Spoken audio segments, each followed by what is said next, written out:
Hi everyone, my name is Krista Freel and I'm an Indiana licensed educator. I decided to start this journey kind of on a whim. So I taught in public school for a really long time, over a decade. And I just realized that I wasn't able to do the type of teaching that I really felt like benefited kids. I was coming home stressed out, not enough energy for my own children. And I just was feeling really lonely and lost in this profession that I absolutely loved. So I took a break for a while and I taught at a college and I worked in their environmental education department.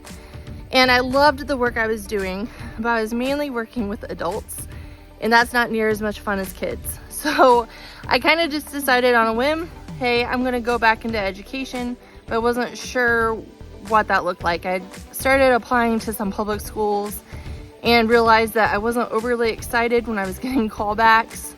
And my husband's like, why don't you just do what you love? He's like, do education and do nature-based learning. And I was like, that's an idea. And I started thinking about it. And within a weekend's time, I kind of had this idea of what I wanted to do. And so I started my school, Great Minds Farm and Nature School. And it's a pre-K through 5th grade nature-based program that is a homeschool co-op. So I homeschool my own kids and I work with other families and we do this awesome integration of your Indiana standards and a nature-based program.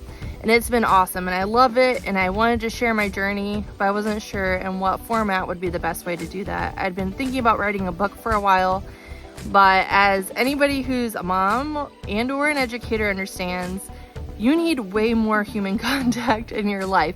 And the book just felt very lonely and impersonal.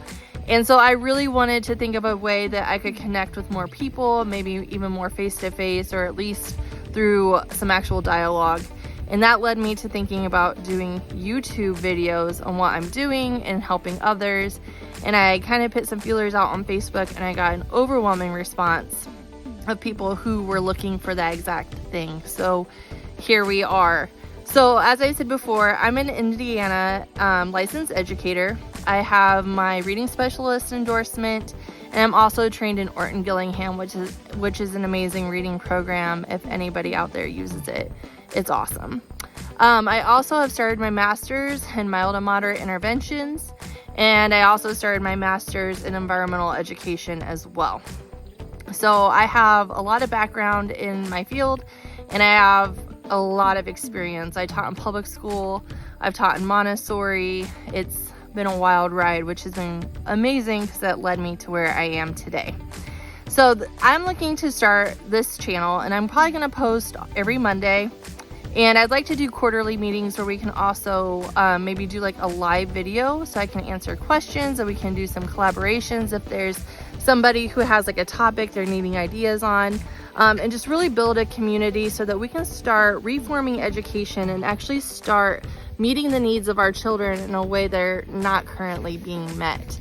So some of those content ideas that I'd like to really do is like scaffolding for mixed ages. So for me, I have pre-K through 5th graders and everybody's like, well, how do you get all the standards and meet everything that you need to for those kids? Well, it's actually not that hard. And that's something that I'd love to help other people do as well.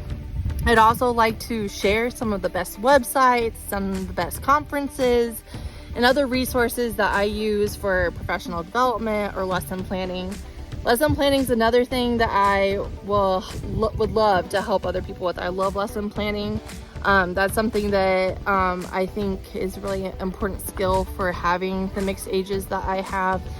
So I'd love to share some of that content with you. I'd love to help you connect your kids more with nature, and I'll share you some really cool ideas on ways to do that. You can connect learning with nature in more ways than just science. I mean, science is the easy one, but you can do it with math and language arts too, and not just at the lower grade levels. I think that the older kids need this just as much as the younger kids, so I'll show you how to do that as well.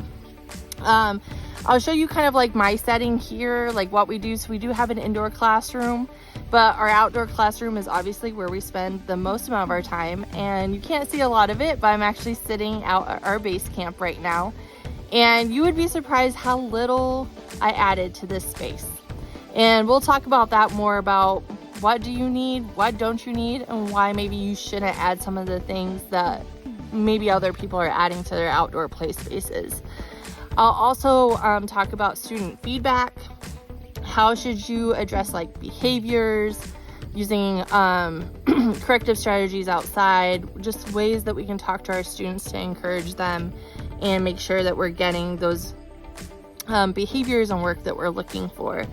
We'll also be talking about assessments. So since we are a homeschool co-op and I do not plan on ever getting my accreditation for the school, and I'll tell you why. I am very much against standardized tests, and that way we can avoid that. But I think that assessment is still really important. Collecting data is still really important so that we can show that students are growing, they are learning, they're mastering content, and I'll show you the ways that I do that with the nature-based education as well as our more formal education as well. I'll be even helping with RTI. So like if you have a child that needs some intervention with math or reading, I'd love to give you some of the helpful tips that I've learned along the way to help you get started with that. And then I'd love to share some of like our favorite books that we use in class that tie what we're doing outside to what we're doing in the classroom, and just other fun books that we've really enjoyed as a class as well. So if that sounds like something that you'd be interested in or something that you would like to add to, so if you have ideas, I'd love to see those in the comments. Let me know what you're thinking, what you're wanting. I want to help. I want to encourage more people to do what we're doing because I think there's a huge need for it right now. And I think that this movement is only getting bigger, and I'd love for people to feel really supported in what they're doing. So if this is for you, please like and follow this page. And then also make sure you leave a comment below of some content that you'd like to see. I'm very open to suggestions, and I'd love to help you out on your journey as well. Thanks so much again for your time. I know how valuable that is, and I'm really excited about this, and thank you so much for joining me.